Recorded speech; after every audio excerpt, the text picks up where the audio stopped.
지난 여름부터 방역 조치를 점진적으로 완화하는 단계적 일상 회복을 발표했던 싱가포르. 하지만 여전히 하루 신규 확진 규모가 수천 명에 이르면서 엄격한 방역 수칙을 이어가고 있는데요. 어떤 모습인지 정희경 리포터가 거리로 나가봤습니다. 오가는 사람을 거의 찾아볼 수 없는 도심.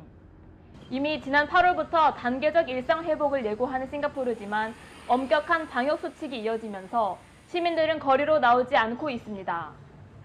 가족 구성원을 제외한 사적 모임 인원은 최대 2명까지로 제한되고 백신 접종을 완료하지 않는다면 다중이용 시설의 입장조차 금지되는 상황. 싱가포르에서는 현재 건물이나 식당에 출입하기 전에 어플리케이션이나 토큰을 통해서 이렇게 셀프 체크인을 마치고 백신 접종까지 보여줘야지 입장이 가능합니다. 공공시설뿐 아니라 일반 기업들도 방역조치 강화에 앞장서고 있습니다.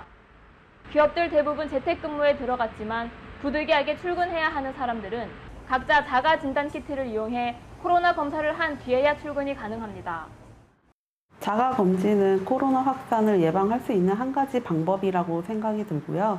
자가 검진을 통해서 결과를 빨리 암으로써 제가 나가기 전에 제 자신도 예방할 수 있고 상대방도 예방할 수 있는 중요한 역할이 되지 않을까라고 생각을 하고 있습니다. 문제는 이런 엄격한 제한 조치에도 하루 신규 확진자가 수천 명씩 발생한다는 점입니다. 일부 시민들은 팬데믹 상황에서 정부의 관리 감독을 우선 신뢰하지만 힘든 건 어쩔 수 없다는 우려의 목소리가 나옵니다. How I think about the restriction, I feel is quite inconsistent because it's quite troublesome for those F&B. So sometimes you are able to dine in, sometimes you are not able to dine in. So actually it's quite bad for F&B and restaurants. Hopefully by next year, everything should be back to normal.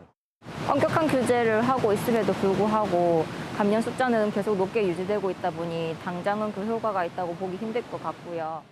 이런 상황에서 싱가포르 정부는 다음 달부터 백신 접종을 거부한 사람이 코로나19에 확진될 경우 무상 치료를 전면 중단하고 치료비를 본인이 부담하게 하겠다는 뜻을 밝혔습니다.